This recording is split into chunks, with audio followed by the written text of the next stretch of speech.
الله من الشيطان الرجيم. بسم الله الرحمن الرحيم.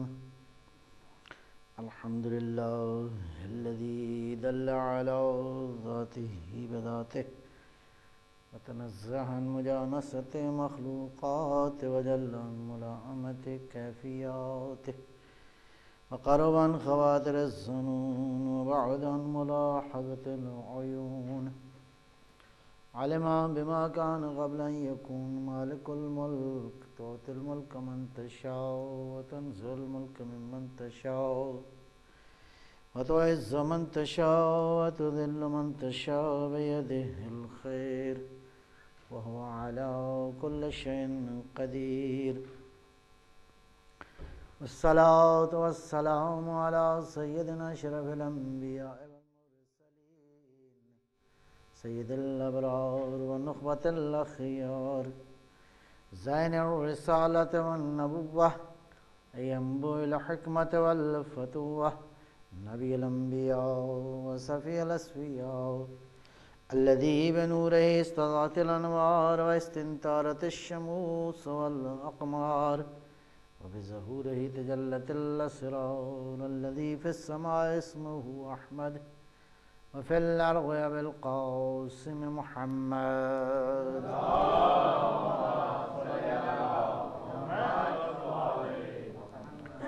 وعلى علي بن عمه كاشف غمه سيد الأولياء والأوصياء أسد الله الغالب غالب على كل غالب الذي حبه فرض على الحاضر والغائب مولانا بالسبتين أمير المؤمنين علي بن أبي طالب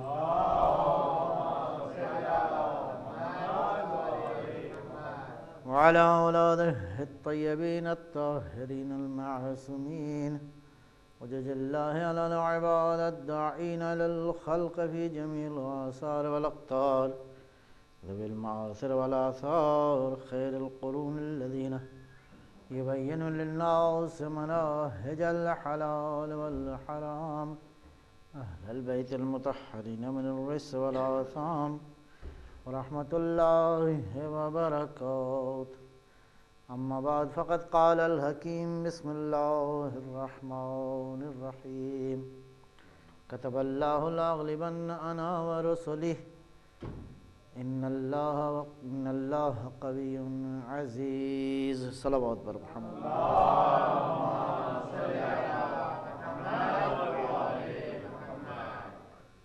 عنوان نے گفتگو مدینہ فاضلہ اور امام زمانہ علیہ السلام کے حوالے سے آج پروگرام کی ہے آخری مجلس ہے.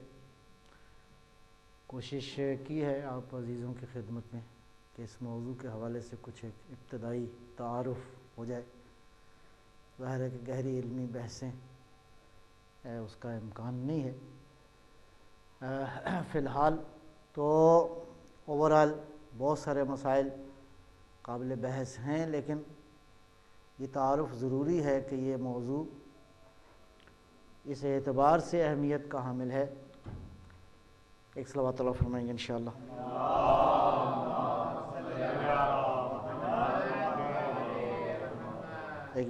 ایک بار پھر بھی زحمت فرمائیں.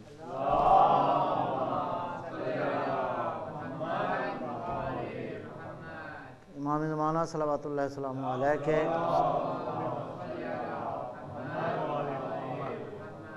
ظہور کے عنوان سے وہ آئیڈیل سوسائٹی، وہ مدینہ فاضلہ، یا بعض الفاظ میں وہ یوٹوپیا جو قائم ہوگا، اس کی کیفیت کیا ہوگی، اور اس حوالے سے ایک بات جو رہ گئی ہے انشاءاللہ پھر کبھی زندگی رہی تو اس پہ گفتگو کریں گے.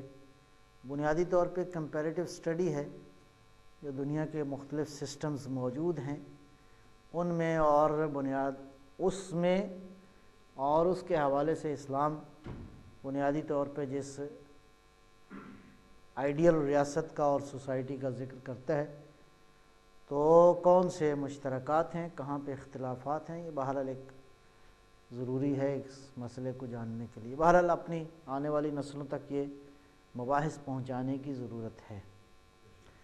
ایک صلوات اللہ فرمائیں گے انشاءاللہ۔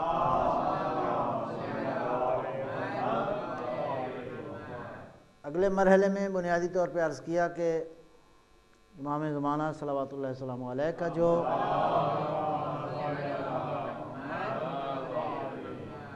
اس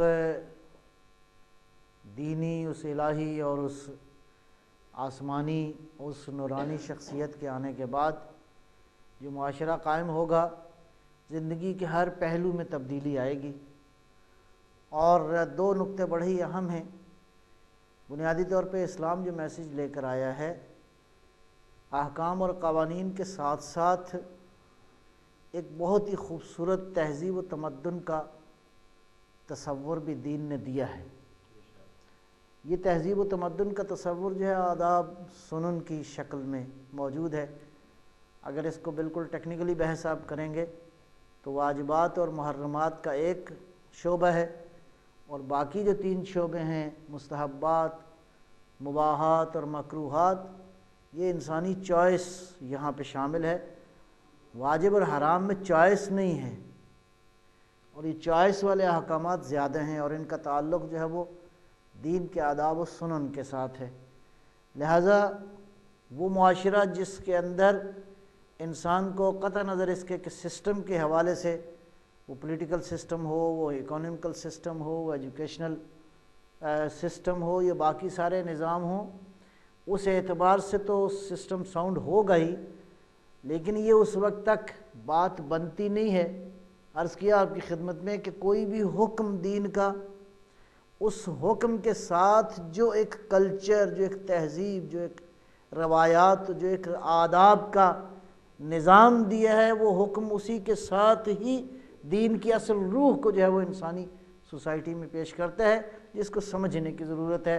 اور اگر واقعاً بحیثیت مومن، بحیثیت ایمان والے کہ ہمارا دین کے احکام پہ بھی ایمان ہو، اور وہ جو تہذیب ساتھ دی ہے دین نے اس پہ بھی عمل کریں، تو انشاءاللہ یہی دنیا جو ہے، یہاں جنت کا ماحول جو ہے میسر آ سکتا ہے۔ صلوات بر محمد و علی محمد۔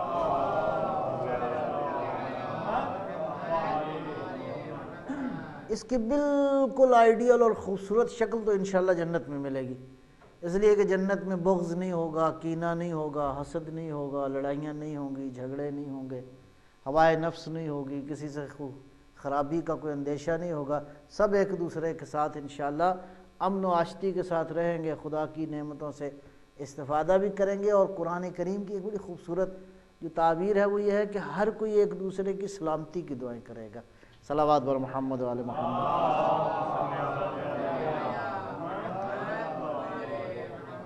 ایک بحث تو یہ تھی، اور اگلا نقطہ جو میں عرض کروں وہ یہ ہے کہ ہدایت پروردگار کی طرف سے اللہ کی ایک ایسی سنت ہے جو کبھی اس میں تعطل نہیں آیا، کبھی رکی نہیں ہے، باوجود اس کے کہ اللہ کے انبیاء نے، اللہ کے نمائندوں نے دنیا میں آنے کے بعد خدا کا میسج پہنچانے کے لیے جن سختیوں کا مقابلہ کیا، وہ عام بشر کے تحمل اور اس کے تصور سے باہر ہے کہ ان لوگوں نے کس قدر تحمل کیا اور ان مشکلات کو برداشت کیا، لیکن ہدایت نہیں بند ہوئی، ہدایت جاری رہی۔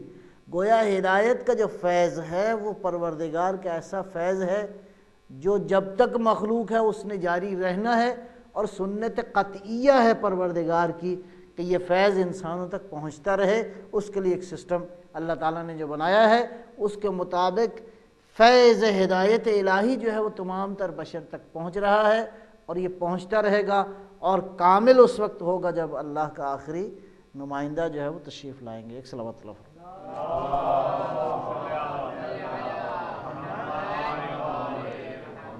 اگلی بات جو قابل غور ہے وہ یہ کہ جب تک وہ نمائندہ الہی نہیں آتا، کیا انسان بے مہار ہیں؟ کیا انسانوں کے پاس کوئی لیڈرشپ کا سسٹم موجود نہیں ہے؟ کیا انسان دین کے حوالے سے رہنمائی کہاں سے لیں گے؟ اس کے لیے بہرحال مکتب اہل بیت علیہ السلام میں ایک سسٹم موجود ہے۔ میں قطع نظر اس کے کہ اس کی ٹیکنیکل بحث کی طرف جاؤں کہ درمیان میں مجتہدین ہیں، فقہا ہیں، راویان احادیث اہل بیت ہیں جن سے رجوع کرنے کی ضرورت ہے۔ ظاہر ہے کہ اہل بیت کی تعلیمات کو بہتر وہی جانتا ہے جس نے بہرحال ان کی تعلیمات کو، ان کی احادیث کو، ان کی سیرت کا مطالعہ کیا ہے اور زندگی صرف کی ہے معصوم کے کلام کو سمجھنے کے لیے، قرآن کو سمجھنے کے لیے۔ یہاں اجتہاد کے حوالے سے میں ایک بات عرض کروں، وہ یہ ہے کہ دین کے احکام کے دو حصے ہیں۔ ایک حصہ وہ ہے جو تا قیام قیامت لا یتغیر ولا یتبدد، بالکل ثابت احکام ہیں، اور اس کے اندر یہ سارے اہل اسلام قائل ہیں، تمام تر علماء اسلام قائل ہیں کہ کچھ احکام ایسے ہیں جو بدلنے والے نہیں ہیں، وہ رہیں گے ویسے کے ویسے ہی۔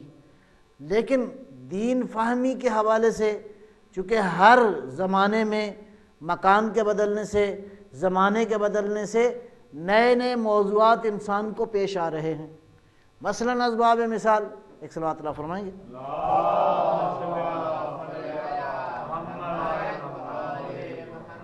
ٹیکنالوجی میں ترقی کر رہا ہے انسان، رہنے سہنے کے انداز میں ترقی ہو رہی ہے، کھانے پینے کے سٹائل میں مختلف تبدیلیاں آ رہی ہیں۔ اس اعتبار سے ہزاروں سوالات آج جنم لیتے ہیں۔ میں اسباب مثال بعض اوقات نوجوان پوچھتے ہیں کہ قرآن کریم کے الفاظ کو ٹچ کرنا جو ہے وہ شریعت کہتی ہے کہ جائز نہیں ہے، لیکن اگر یہی قرآن موبائل کے صفحے کے اوپر ہو تو کیا بغیر وضو کے ہاتھ لگا سکتے ہیں؟ یہ ایک نیا موضوع ہے، پہلے نہیں تھا، اب پیدا ہوا ہے۔ اس طرح کے ہزاروں موضوعات ایسے ہیں کہ جو روزانہ زندگی میں پیش آتے ہیں، لہٰذا ان پیش آنے والے موضوعات کا حل کہاں پہ موجود ہے، یہ پھر ایک علمی بحث ہے۔ میں صرف اشارتاً گزروں گا۔ مرحوم آیت اللہ العظمیٰ شہید باقر الصدر رضوان اللہ تعالیٰ علیہ نے ایک صلوات اللہ فرمائیں گے انشاءاللہ۔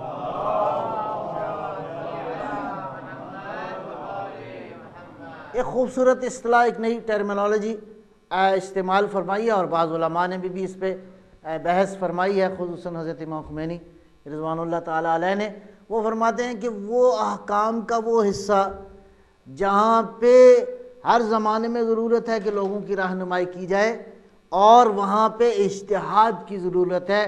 ظاہر ہے کہ صاحب نظر ہی بہتر بتا سکتے ہیں کہ ایسے معاملات میں امت کی رہنمائی جو ہے وہ کیسے کی جائے۔ اس ایریا کو، جس ایریا کے اندر زمانے میں ہمیشہ لیجسلیشن کی ضرورت ہے، البتہ ان کلی ہدایات اور قوانین کی روشنی میں امام صادق صلوات اللہ وسلم علیہ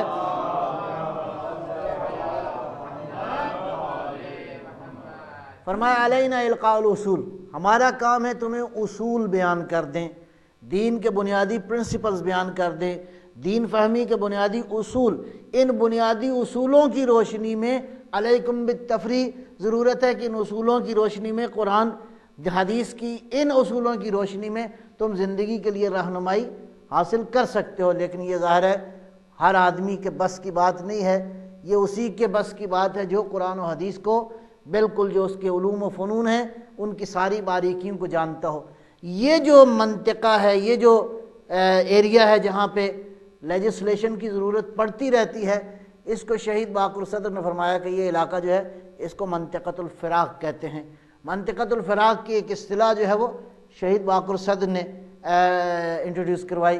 اس کے بعد اسی بحث کو ایک نئے انداز سے حضرت امام خمینی رضوان اللہ تعالیٰ علیہ نے پیش فرمایا کہ فتویٰ کے اندر زمان و مکان جو ہے، فتویٰ کو بیان کرنے میں زمان و مکان، علاقے کے حالات کیسے ہیں، زمانے کے تقاضے کیا ہیں، اور آیا موضوعات میں کوئی تبدیلی تو نہیں آ گئی۔ جب موضوع چینج ہو جاتا ہے تو پھر فتویٰ بھی چینج ہو جاتا ہے، اس لیے کہ عنوان کے اوپر فتویٰ آیا تھا۔ تو اس اعتبار سے انہوں نے ایک بڑی خوبصورت بحث کی ہے، اس پہ بھی مبارک علماء نے قلم فرسائی بھی فرمائی ہے، بہت ساری علمی بحثیں بھی کی ہیں۔ وہ کہتے ہیں کہ زمان اور مکان جو ہے فتویٰ کے بیان میں اس کی حیثیت بہت بنیادی ہے۔ زمان و مکان سے ممکن ہے بدلے ہوئے حالات میں، موضوعات میں تبدیلی آ جائے، نتیجتاً یہ پھر دوبارہ ایکسپرٹ کا کام ہے۔ ایک اصطلاح برادران اہل سنت کے اندر بھی موجود ہے، اس کو منطقۃ العفو کہتے ہیں۔ میں آج کوئی زیادہ علمی بحث تو نہیں کر رہا، صلوات بر محمد و آل محمد۔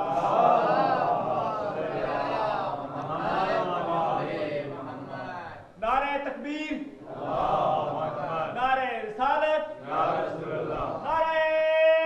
حیدری، امام زمانہ بلندتر صلوات۔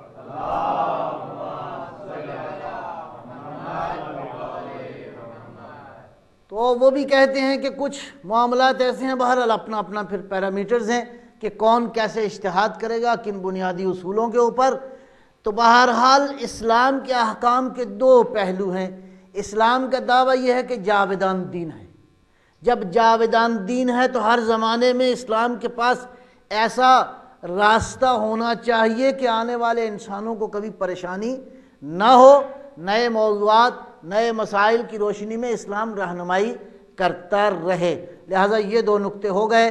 ایک نقطہ یہ کہ ہدایت کا راستہ کبھی رکا نہیں ہے، اللہ کی سنت قطعیہ ہے۔ دوسرا عرض کیا آپ کی خدمت میں کہ جب تک وہ کامل انسان، وہ الہی انسان جس کا ہم انسان انتظار کر رہے ہیں، اس سے پہلے کا جو زمانہ ہے وہاں پہ رہنمائی کے کیا اصول ہیں وہ بھی آپ کی خدمت میں عرض کر دیے۔ لیکن اس کے ساتھ ساتھ ایک بات بڑی اہم ہے کہ وہ مدینہ فاضلہ، وہ آئیڈیل سوسائٹی، وہ مثالی ریاست، وہ مثالی معاشرہ جو قائم ہوگا، اس کی حتمی شکل میں دو تین باتیں بڑی قابل توجہ ہیں۔ وہ معاشرہ ظاہر ہے کہ توحید محور معاشرہ ہے، وہ معاشرہ عدالت محور معاشرہ ہے۔ ہمارا نقطہ نظر یہ ہے کہ اسلام جب اس معاشرے کی بات کرتا ہے تو اس میں تمام تر دین کے اندر محور جس چیز کو حاصل ہے، نقطہ مرکزی جو ہے وہ اللہ کی توحید ہے۔ لہٰذا تمام تر انبیاء کا سب سے پہلا اور آخری میسج یہی تھا، قولوا لا الہ الا اللہ تفلحوا، لا الہ الا اللہ کہو تاکہ فلاح پا جاؤ۔ لہٰذا توحید محور ہے یہ سارا کا سارا اس آئیڈیل سوسائٹی کا، اور اس کے اندر بھی اس سارے نظام کے اندر ایک بنیادی خصوصیت بہت ضروری ہے، وہ اس کو ہم کہیں گے کہ وہ عدالت محور ہے، یعنی سارے کا سارا نظام عادلانہ نظام ہوگا۔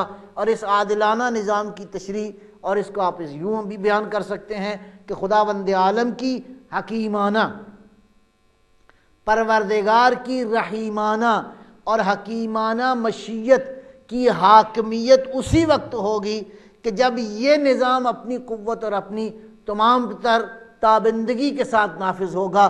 گویا اللہ پروردگار کا ارادہ یہ ہے کہ اللہ بھی غالب آئے، اس کے نمائندے بھی غالب آئیں گے۔ تو اس کا معنی یہ ہے پروردگار کی جو مشیت ہے جس کے اندر یہ دو عنصر بہت بنیادی ہیں، ایک یہ ہے کہ وہ مشیت حکیمانہ ہے، دوسرا یہ ہے کہ وہ مشیت رحیمانہ ہے۔ اس لیے سب سے پہلا جو تعارف اس نے اپنا قرآن میں کروایا ہے وہ کیا ہے؟ بسم اللہ الرحمن الرحیم، الحمدللہ رب العالمین الرحمن الرحیم۔ صلوات بر محمد و آل محمد۔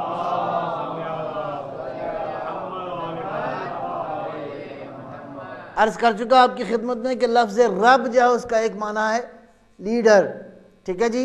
لہٰذا ربوبیت کا نظام جو قائم ہوگا، یعنی الہی اور ڈیوائن لیڈرشپ کا جو سسٹم قائم ہوگا اس زمانے کے اندر، اس لیڈرشپ کا تصور کیا ہے؟ خداوند عالم جو ساری کائنات کا لیڈر ہے، پروردگار جو ساری کائنات کا چلانے والا ہے، کیسا لیڈر ہے؟ رحمان اور رحیم ہے۔ اگر پروردگار رحمان اور رحیم نہ ہو تو دنیا کے اندر، عالم کے اندر اطاعت گزار انسانوں پہ تو اس کی رحمتیں ہیں ہی ہیں، غیر جو اس کے معصیت کار بندے ہیں اس کی رحمت سے وہ دور ہو جائیں گے۔ اور اس کی مشیت کا تقاضا یہ نہیں ہے کہ انسانوں کو اس رحمت سے مایوس کیا جائے، نہیں، جب تک انسان سانس لے رہا ہے، اس زمین کے اوپر ہے، اس کے لیے میدان موجود ہے، اپنی اصلاح کرے اور پروردگار کی اطاعت میں زندگی گزارے۔ لہٰذا لیڈرشپ کا سسٹم بھی ایسا ہی ہے، جس طرح وہ خود رحمان و رحیم ہے، اس نے نمائندے بھی وہی بھیجے ہیں جو وَمَا أَرْسَلْنَاكَ إِلَّا رَحْمَةً لِلْعَالَمِينَ۔ صلوات بر محمد و آل محمد۔